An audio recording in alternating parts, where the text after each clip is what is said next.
Hello, everyone. Welcome to the Science and Wisdom of Emotion Summit. 8,000 of you from 6 continents. The interest in both the wisdom and science of emotion speaks to a yearning in the human heart for greater peace within and for tools to nurture positive relationships in our lives and in the world. The summit represents a true milestone for Mind and Life. And 2 decades ago, at the 8th Mind and Life Dialogue with the Dalai Lama, we brought together leading scientists, many of whom are joining us for this summit. And they explored the impact of destructive emotions on individuals and societies.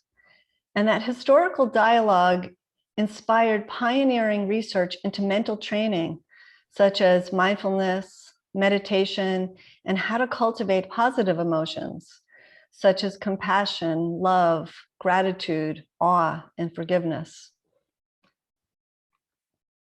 And we know that we're here to celebrate the tremendous strides that have been made since that dialogue and how this rich body of knowledge is being applied into our everyday lives.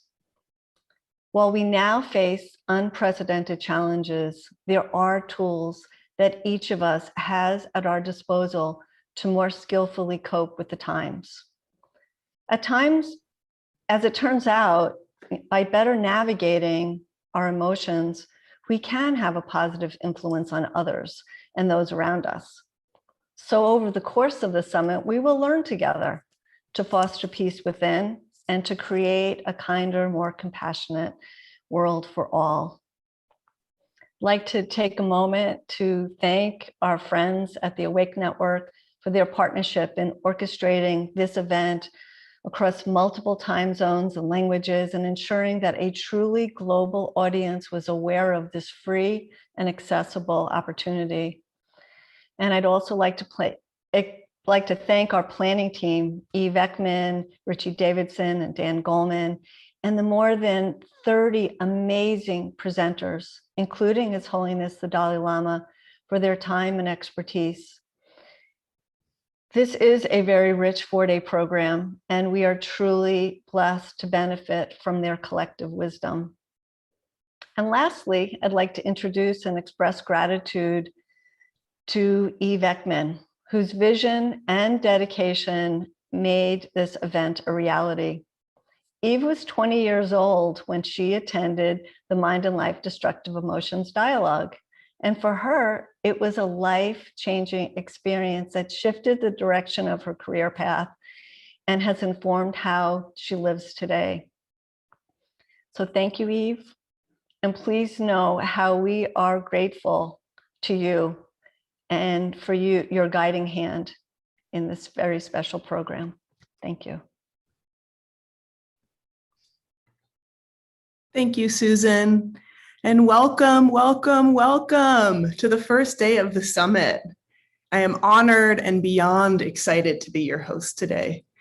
I also want to extend my thanks. Really, we are here by so much generosity and so much kind intention. Of course, the planning committee, including Mind and Life and our friends at the Awake Network Foundation. Richie Davidson and Danny Goldman, who've been guides and mentors to me for many, many years, and who were instrumental at that dialogue 20 years ago. And I'm here today representing Eve Ekman, of course, but also my dad, pioneering researcher, Paul Ekman. He was a key aspect and member of that dialogue as well. I have a deep appreciation for my dad. He has had faith in my abilities long before I did.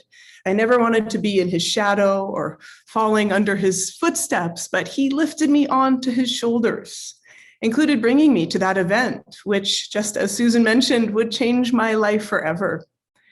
I think it's important for us as we endeavor to begin this journey over the next 4 days to set intention. His Holiness the Dalai Lama would remind us that setting a clear intention is the essential aspect of any activity, large or small. Our intention, the planning committee's intention for each and every one of you, is very clear and very specific. We would love for you to develop a genuine curiosity and care about your emotions, to discover or rediscover the causes and conditions that lead to true, genuine happiness, to experience the interconnection which our universal, shared experience of emotions reveals to us so clearly. And in fact, it's this interconnection that invites us to the most courageous aspiration, that of global compassion. We know more than ever that our well-being is inextricably tied to all living beings. And what we need to do to embrace global compassion is break down all the barriers between who we decide is within our sphere of concern, those we already know and care about, and the rest of all beings. Of course, this is enormous and should sound challenging and hard, but this is what is needed for us to address inequalities, polarization, and destruction of the environment on our planet. It may feel overwhelming. However, there are very many tools. There is actually no alternative to caring about others. If we try or even attempt to deny and avoid our care, our concern, our natural altruism, we actually know from the science that that suppression and that denial takes a tax on us, on our bodies. We are physiologically more depleted when we are trying to avoid, when we are trying to not feel that intrinsic care and concern. But see for yourself. Don't take my word for it. We'll give you many opportunities here to explore the possibilities of compassion and that we can feel genuinely happy as a result of that. The way we do so is beginning with emotional awareness, investigating from the inside out how to meet and host some of the challenging emotions that are required for global compassion. That might be despair, anxiety, that might be even frustration that things aren't moving quicker. So these are our intentions for why we want to be here with you all. Let's take a moment and offer you the time to consider yours. Maybe considering your intentions personally, why you want to show up here, how do you want to cultivate well-being in your own life?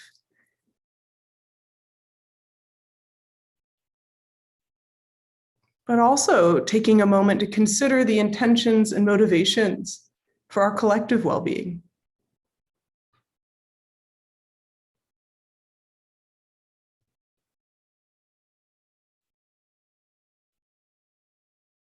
So to begin, let's consider the essential role of awareness. With awareness, we combine it with compassion. And in doing so, I'd like to recognize that the land where I'm sitting here in this moment in the beautiful Bay Area is an unceded ancestral homeland of the Ohlone and Miwok, the Yokuts and Patwin people. These indigenous communities have lived and moved through this land for over hundreds of generations, and indigenous peoples from many nations make their home in this region today. Bringing awareness to historical and contemporary injustice is the very work of compassion and action. So as we shift into exploring our journey of emotion awareness, we can really just look to this last year. It's been such a powerful time. We've all been doing our first person me search of difficult emotions, whether that's isolation, fear, and loneliness, moral outrage at racial injustice, or the inequalities in access to healthcare. The pandemic has revealed so many challenges and difficulties. There has never been more evidence of our natural predisposition to compassion and altruism than right now. The science shows it to us, and yet we look around and we don't see this reflected in the world. Why? Why aren't we living in the world that is reflective of our compassion that's so innate and intrinsic? Well, Danny Goleman might tell us that that's because we get hijacked by our difficult and disturbing emotions. Or Richie might remind us that we actually just need to engage and use the neuroplasticity we have of learning new responses. My dad would probably say that we can learn about our emotions and choose to respond instead of react. And His Holiness the Dalai Lama would invite us to develop tools and skills to find our way back to a calm mind over and over and over, and maybe even apply some insight and unpack some of the ways that our emotions can distort the very way that we see and interact with the world. So let's dig in just a bit here on the definition of emotions from a modern psychological and Buddhist psychological perspective. Emotions are the very spark of our life. They are the forces within the mind, the body, and the heart that motivate us, that frustrate us, that inspire us, that connect us. We don't need to know anything about neuroscience or meditation to know that emotions are important in our everyday life. Without it, there would be no survival. And yet, they are so complex. There's a phrase my dad loves to use when we talk about why to develop emotion awareness. He says, let's try to reduce our regrettable emotional episodes. I think all of us have a pretty good sense of what that's like when we inadvertently say something too harshly to someone we care about, or we spend hours, maybe days, caught up in anxiety about something that really isn't a big deal. So when we think about emotions, one thing we can really connect with is that they are universal. All of us want to feel good. All of us would like to avoid feeling bad. This is agreed upon by both Buddhist and modern psychology. However, there are fundamental differences as well. One of the primary differences that we find is in Buddhism, emotions are mental states that influence how we see and respond to the world. There isn't a specific word for emotion in the same way there is in modern contemporary psychology. When this Buddhist approach to emotion is being described, we can see that there are these ongoing habits or perspectives. Some of you are very familiar with these ideas of afflictive emotions. These are, for example, attachment, clinging, or aversion and hatred. So with this idea of attachment, it fundamentally disturbs the peace of our mind and distorts reality. When we feel attachment to someone, maybe we idealize and imagine, oh, I really want that person. And in fact, I can just tell that person is ideal. They have that which will make me happy. And there's nothing about them that's wrong. This is our infatuation stage that I would say all of us are familiar with. And one thing about this is not only does it create a state of probably frenzy and overexcitation in ourselves, if we end up achieving our goal, meeting this person and becoming close to them, we actually might feel disappointed. Nobody can live up to an ideal that our attachment will create. And it also distorts our ability to feel like we know where happiness is. We end up deciding or believing that happiness is outside of us. In psychology, we call this hedonic treadmill.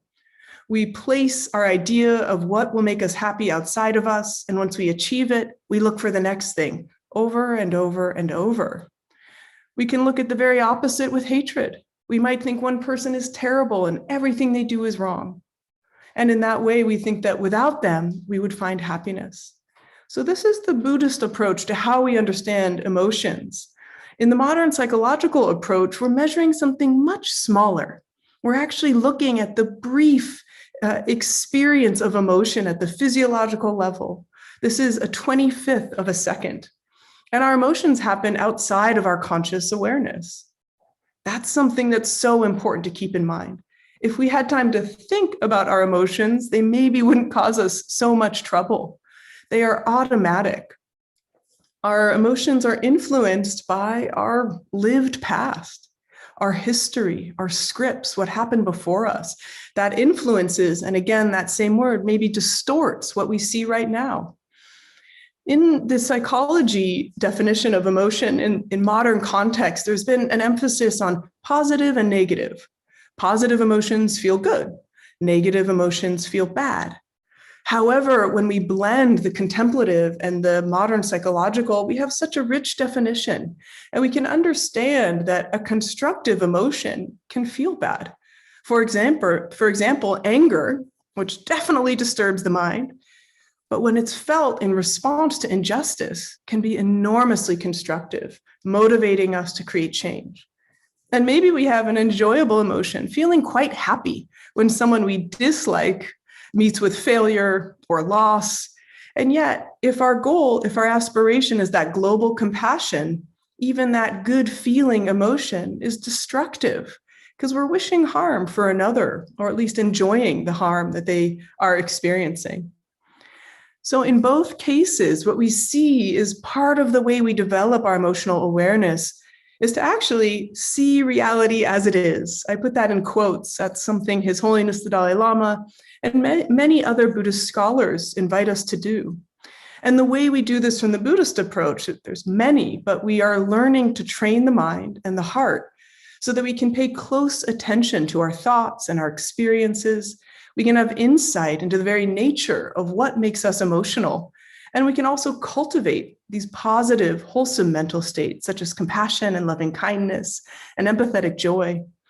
In modern psychology, we can kind of bolster or also add in other aspects, including recognizing the signals of emotion, facial expression, vocal tone.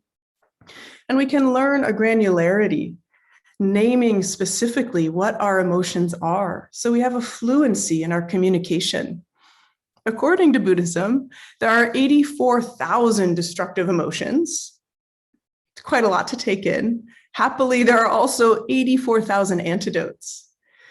Some of the ways we can start to learn about our emotions are quite simple. We pay attention to our day-to-day experience. I was very fortunate to be part of a project His Holiness the Dalai Lama funded called the Atlas of Emotion.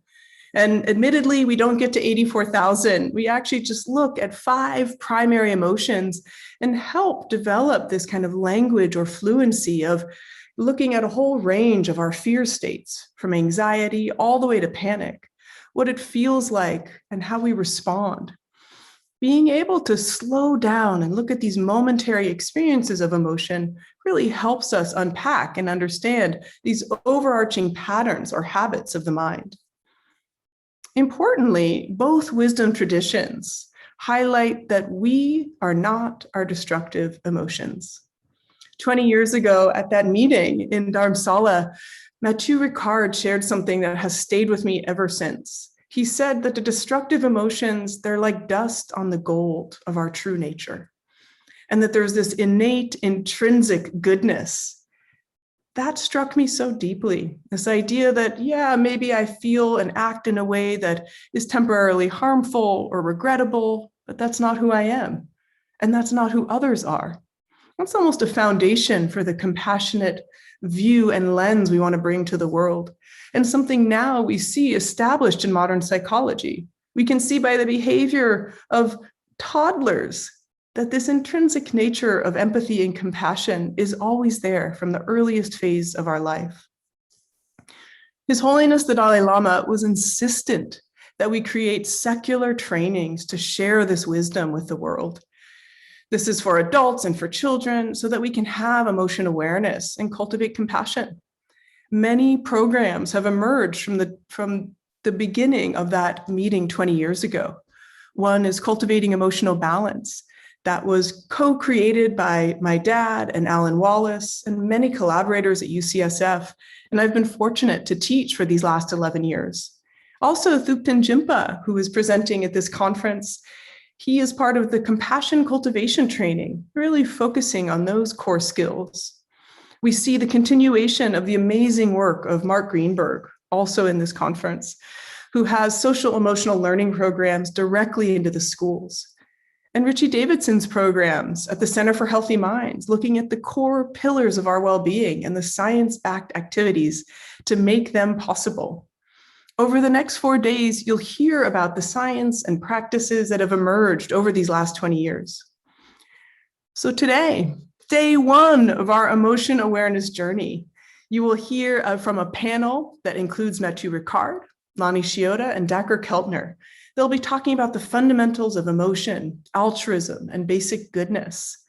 Alan Wallace will share about the cultivation of mental balance and how we use first-person introspection, a way of identifying the causes and conditions in ourselves to achieve that mental balance. Resma Menakem will share and address how destructive emotions live in the body and give us an opportunity for how we can overcome racism through somatic abolitionism. Artist Ana Teresa Fernandez tells us about her practice and how she invites us through the creation of awe to develop empathy and social change.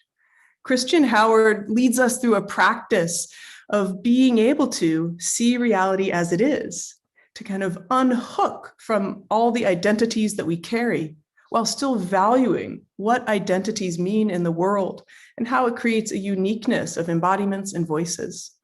And there's a panel with my dad in which we talk about the fundamentals of why emotion matter and share quite a lot of laughter. On day 2, Danny Goleman is leading us in a whole day worth of many speakers talking about being intelligent about our emotions, deeply understanding stress as well as happiness, and looking at how social emotional learning impacts schools and educational systems worldwide. On day 3, we have Richie Davidson, who has a series of different panels and different individual interviews and practitioners who take us through his 4 pillars of well-being very clearly. On day 4, we have Wendy Hasenkamp and Shankari Goldstein, stewards of the Mind and Life vision, bringing us into the integration practices. How do we make these everyday experiences of emotion and compassion real, and actually for our collective liberation? 20 years ago, the destructive emotions dialogue has made its way into scholarship, science, and practice. We hope that today this conference can be a force for positive change for 20 years to come. As is always the wish of His Holiness the Dalai Lama, we want to highlight the value of directly applying these ideas into everyday life.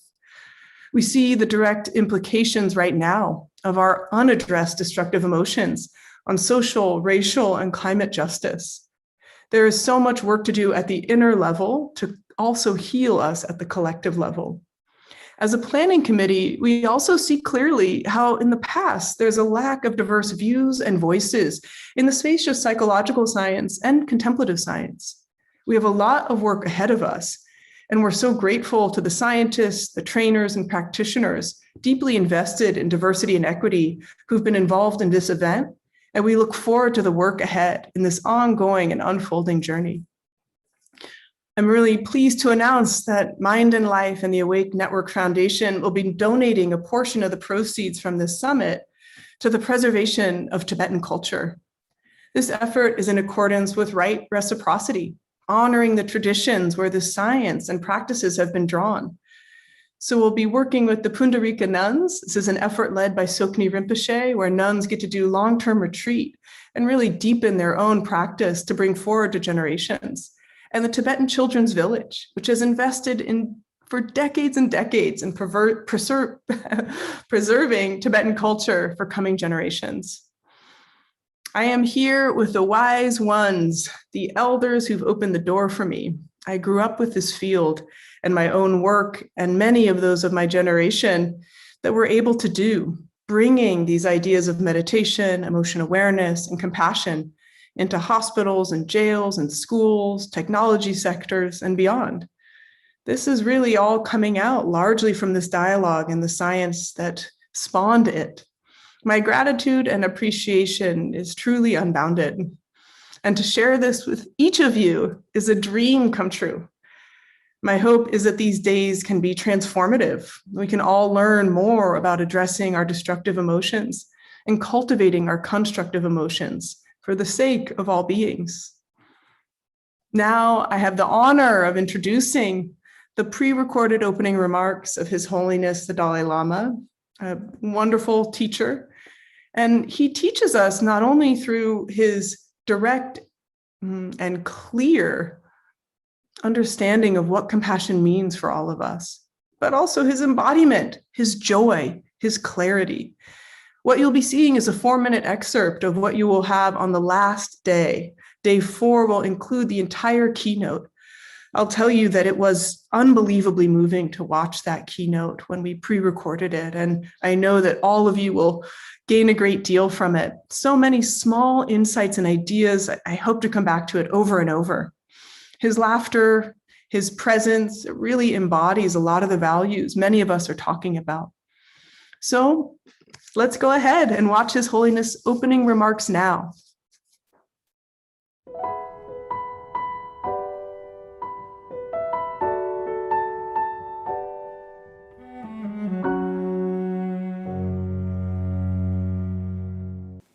Happiness, very much so related with our emotion, part of emotion.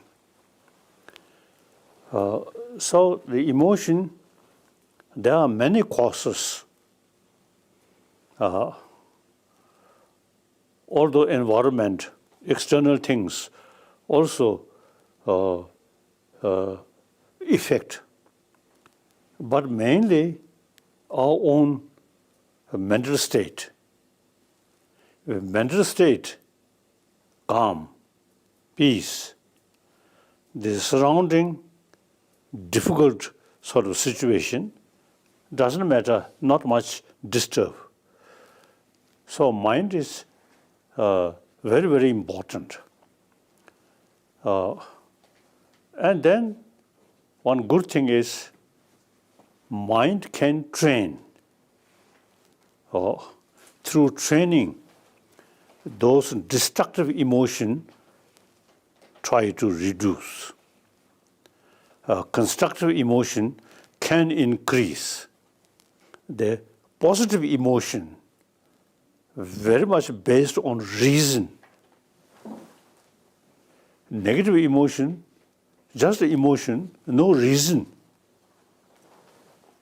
So long run, you see, through training, you see, our mind emotion can change. All those destructive emotion can reduce. Finally, can eliminate the positive emotion, such as the Sanskrit word karuna, compassion. You see, we can develop infinite way. Some scientists say that we are social animal. So any social animal is some kind of, by nature, see, the society and the group is basis of your own life. So therefore, any social animal, some kind of sense of concern of their own group. So we human being, social animal, obviously from birth, you see, our life entirely depends on mother's affection and family affection. So we all, by nature, since, you see, our own sort of also the life very much depend on your own group. So you have to take serious concern about the group which your life entirely depend. So looking from that way, we should be more compassionate. Compassion should not consider something religious thing. This is related with the society, the humanity.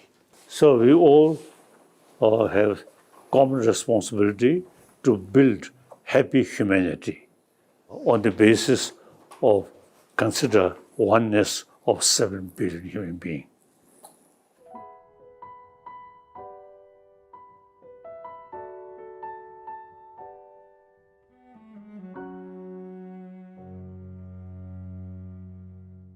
We really look forward so much to a rich 4 days with all of you.